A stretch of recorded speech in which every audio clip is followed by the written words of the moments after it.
Você viu isso? Acabou de sair e muda completamente o cenário que a gente estava analisando. E preste muita atenção agora. Se você pular essa parte, vai perder o contexto principal e não vai entender a gravidade da minha pergunta final. Eles querem esconder, nós mostramos. Mas precisamos de você. Fortaleça a trincheira da direita se inscrevendo no canal. Olá, para você que acompanha a Gazeta do Povo, eu sou a Rossana Bittencourt e esse é o podcast 15 Minutos, em que você fica bem informado com os comentários e análises do Frederico Juncker, que está aqui ao meu lado. Fred, bem-vindo. Olá, Rossana, e olá os amigos da Gazeta do Povo. Você que ainda não é assinante da Gazeta do Povo, aproveite essa chance, porque é a melhor oferta do ano. Você vai pagar só R$1 por mês durante 6 meses. É só acessar gazetadopovo.com.br/15 minutos. Assim você garante acesso a todos os conteúdos do nosso site e ainda ajuda programas aqui do nosso canal no YouTube, como 15 Minutos, que você tanto gosta, que você ouve, que você assiste. Então faça já a sua assinatura, não deixe de se tornar assinante da Gazeta do Povo. Agora, Fred, vamos falar que o Alessandro Vieira, que é relator da CPI do crime organizado no Senado, afirmou que está chegando aí a hora de ter um ministro de tribunais superiores preso. Do que ele está falando, Fred? Pois é, Rossana, a declaração forte ontem do senador Alessandro Vieira, que é relator da CPI do crime organizado, que foi instalada logo depois dos eventos no Rio de Janeiro, daquela operação realizada no Rio de Janeiro, e ontem houve ali o comparecimento do ministro da Justiça, Ricardo Lewandowski, para prestar esclarecimentos sobre a atuação da Polícia Federal envolvendo o combate ao crime organizado. Ele deu uma declaração, o relator, muito dura, tratando hoje de uns problemas centrais que envolvem justamente o poder judiciário brasileiro e suspeitas de corrupção envolvendo ministros de tribunais superiores e escritórios de advocacia de familiares desses ministros. Eu acho que cabe aqui, inclusive, nós falarmos o trecho inteiro da fala do senador Alessandro Vieira, porque tem alguns pontos bem interessantes. Ele fala o seguinte: a gente tem tratado sempre a questão do crime organizado. Na minha visão, não da forma correta. Crime organizado não é o pobre preto armado na favela. O pobre preto armado na favela é um sintoma do crime organizado, é um sintoma da falência do Estado. O crime organizado é aquilo que a gente vê aqui em Brasília, infiltrado em gabinetes, em escritórios, em várias atuações. E aí eu me socorro da larga experiência que o senhor Ricardo Lewandowski tem como magistrado, ex-presidente do STF, ministro de Estado, advogado muito bem relacionado. Aqui é interessante dizer que a pergunta formulada pelo Alessandro Vieira é pertinente, porque o próprio Ricardo Lewandowski, quando sai do STF, ele presta um parecer, serviços jurídicos à JBS, dos irmãos Batista, e também ao próprio Banco Master. Ele foi contratado pelo Banco Master como conselheiro do Conselho Consultivo Estratégico do banco. E seu filho também advoga hoje para duas instituições envolvidas no escândalo do INSS, envolvendo o roubo do dinheiro dos aposentados e pensionistas, e também de uma empresa ligada à Operação Carbono Oculto, que apura ali a utilização de instituições financeiras para lavar o dinheiro do PCC. E diz o Alessandro Vieira: nós temos pontos de infiltração muito claros, muito estabelecidos e notórios do crime organizado em relação aos poderes brasileiros e se dão essencialmente através do lobby e da advocacia que vende acesso. A advocacia no Brasil, em especial aqui na capital da República, em parte. Óbvio que não estou acusando a advocacia, mas em parte se sustenta na venda de acesso a gabinetes. Temos investigações em andamento seríssimas no STJ e a pergunta que ele encaminha é: que soluções nós temos para esse cenário? No caso mesmo do STJ, nós temos um episódio especial do 15 Minutos em que falamos desse episódio que envolvia ali o assassinato de um advogado em Cuiabá, capital do estado do Mato Grosso, e a partir da investigação da Polícia Federal acerca das circunstâncias desse assassinato, se chegou ao celular desse advogado e uma série de conversas que apontavam a atuação de lobistas perante o STJ, que é o segundo mais importante tribunal do país, envolvendo vendas de decisões judiciais em gabinetes de ministros do STJ, 6 gabinetes de ministros, e a assessoria desses ministros estava ali então comercializando essas decisões judiciais. Esse caso hoje inclusive tramita perante o Supremo Tribunal Federal, pois há ali indícios que apareceram de outros integrantes de tribunais superiores envolvidos, e hoje o relator desse caso é o ministro Cristiano Zanin. E ele falou o seguinte, seguindo o Alessandro Vieira: seria o código de ética que o ministro Fachin novamente traz à tona como possibilidade. Foi rechaçado pelo ministro Barroso, que disse que os ministros não têm problema de ética, então não precisam de código de ética. Obviamente não concordo com o ministro Barroso, embora seja uma pessoa muito querida entre nós, mas evidentemente não reflete a realidade. Nós temos ministros que acham normal, cotidiano, caronas em jatinhos pagos pelo crime organizado, notoriamente pelo crime organizado. Não é surpresa. Descobri hoje que era crime organizado. Não, já sabe que é crime organizado. Entra no jatinho, vai para uma viagem paga pelo crime organizado, acessa um evento de luxo pago pelo crime organizado, se hospeda, come, bebe pago pelo crime organizado e retorna a Brasília para julgar na nossa Corte Superior. É um desafio muito grande, sabe, ministro? Isso eu falo por experiência própria desde 2019 que eu entro nesta casa, eu tento enfrentar este problema e não consigo encontrar ainda um caminho adequado.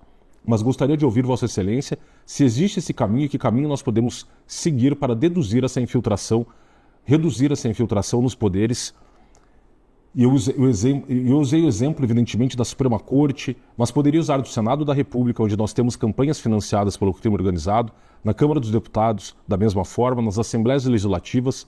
Esse é um país que já teve presidente preso, teve ministro preso, senador preso, deputado preso, governador preso, prefeito, vereador, mas ainda não teve ministro dos tribunais superiores e me parece que esse momento se avizinha. E ele é respondido pelo Ricardo Lewandowski dizendo que basicamente você já tem um ordenamento jurídico que coíbe esse tipo de condutas e que o problema seria as formas, né, de concretizar essas normas para coibir e reprimir essas condutas imorais e ilegais. E aí continua o próprio Alessandro Vieira. É muito evidente a realidade. A gente não vai mudar o Brasil se não colocar o dedo na ferida e mostrar a realidade. Nós temos um país que está doente e nós naturalizamos a doença. Eu não posso me conformar e naturalizar a contratação reiterada de esposas de ministros como se advogadas fossem na prática. Porque são advogadas devidamente registradas na ordem respectiva, mas você não consegue achar um ato processual que justifique os pagamentos do volume que recebem e isso foi naturalizado. Esse país não muda enquanto essa sociedade não compreender que nosso problema não se resume ao pobre armado na favela. É um problema grave, a comunidade está sequestrada, mas o Estado brasileiro está sendo sequestrado também pelo crime organizado e a gente vai ter que fazer esse enfrentamento. E essa fala especial do senador Alessandro Vieira envolve dois episódios que ficaram notoriamente conhecidos no Brasil nessa semana. Um deles envolvendo esse escândalo do Banco Master, em que o ministro Dias Toffoli deu uma decisão decretando sigilo absoluto sobre as investigações contra esse grave esquema de fraude financeira do Banco Master, que pode redundar num prejuízo de 40 bilhões de reais para o Fundo Garantidor de Créditos. E descobriu-se que o ministro Dias Toffoli deu essa decisão diante de um pedido formulado por um advogado que viajou com ele para assistir a final da Libertadores no Peru, num jatinho particular que foi financiado por um empresário. Então, não por coincidência, esse advogado, Augusto de Arruda Botelho, depois foi um dos fundadores, inclusive, daquele grupo Prerrogativas. Ele faz o pedido e o ministro Dias Toffoli decreta o sigilo absoluto desse processo investigativo contra o Daniel Vorcaro, CEO do Banco Master. Para além disso, ele se vale, o ministro Dias Toffoli, de uma questão lateral envolvendo ali uma prova encontrada pela Polícia Federal envolvendo um contrato imobiliário entre o Daniel Vorcaro e um deputado federal, João Carlos Bacelar, mas a princípio aquele contrato imobiliário não era objeto de investigação, então não se justificaria o deslocamento de competência do primeiro grau de jurisdição para o Supremo, e mesmo assim o ministro Dias Toffoli fez esse malabarismo em relação à competência do tribunal para dar essa decisão e decretar o sigilo absoluto.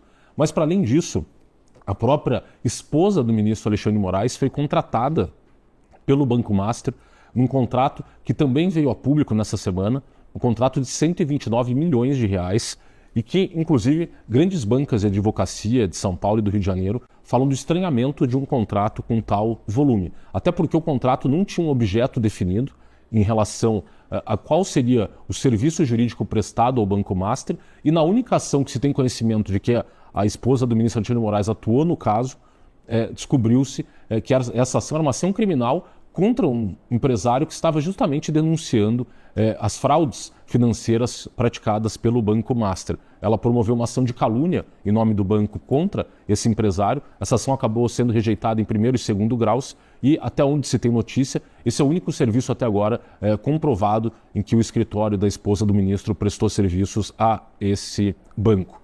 Interessante dizer também que chamou muito a atenção do mercado financeiro no passado, quando esse Banco Master publica seu balanço, eles têm ali na rubrica de serviços jurídicos um montante de mais de 500 milhões de reais que foram despendidos para a contratação de escritórios de advocacia. E como bem falado pelo senador Alessandro Vieira, fica aquela pergunta se eles estão contratando, de fato, prestação de serviços jurídicos ou acesso e influência desses escritórios junto aos tribunais superiores. No caso mesmo do Banco Master, ali uma grande teia de relacionamentos do banco ao longo do tempo, especialmente na área jurídica. Ele também contrata, nesse caso agora, o Valfrido Vardi, que é um grande advogado de São Paulo, cuja sócia era a esposa do Toffoli, Roberta Rangel. Ele foi contratado pelo Banco Master. Pier Paolo Bottini, que conseguiu, inclusive, a concessão de um habeas corpus para o Daniel Vorcaro, e o Pier Paolo Bottini, ele advogou para a juíza que concedeu esse habeas corpus 15 anos atrás, num caso em que envolvia ali uma fraude financeira que essa juíza teria praticado quando foi presidente da Associação dos Juízes Federais. Ele acabou conseguindo anular a condenação contra essa juíza e depois ele, advogando para o Daniel Vorcaro, consegue obter esse habeas corpus justamente como a juíza com quem ele teve a relação ali na condição de que ela foi a sua cliente. Então, esse grande arco de alianças desse Banco Master e que coloca em xeque justamente hoje esse questionamento em relação a essa relação promíscua entre escritórios de advocacia de parentes de ministros de tribunais superiores e o quanto eles estão efetivamente prestando um serviço jurídico ou simplesmente servindo como meio de influência de acesso a gabinetes para eventualmente comercializar, inclusive, decisões judiciais.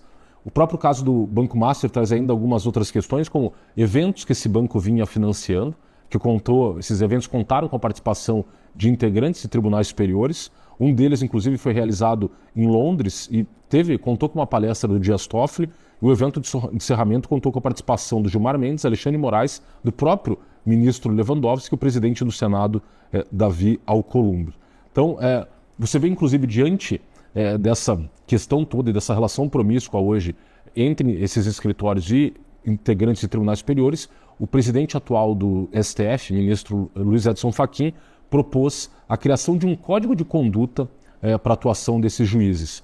Interessante dizer que hoje a própria lei orgânica da magistratura e o código de ética da magistratura já prevêem ali regras de conduta e de atuação de integrantes de tribunais e dos juízes, desde a primeira instância até a mais alta cúpula do Poder Judiciário.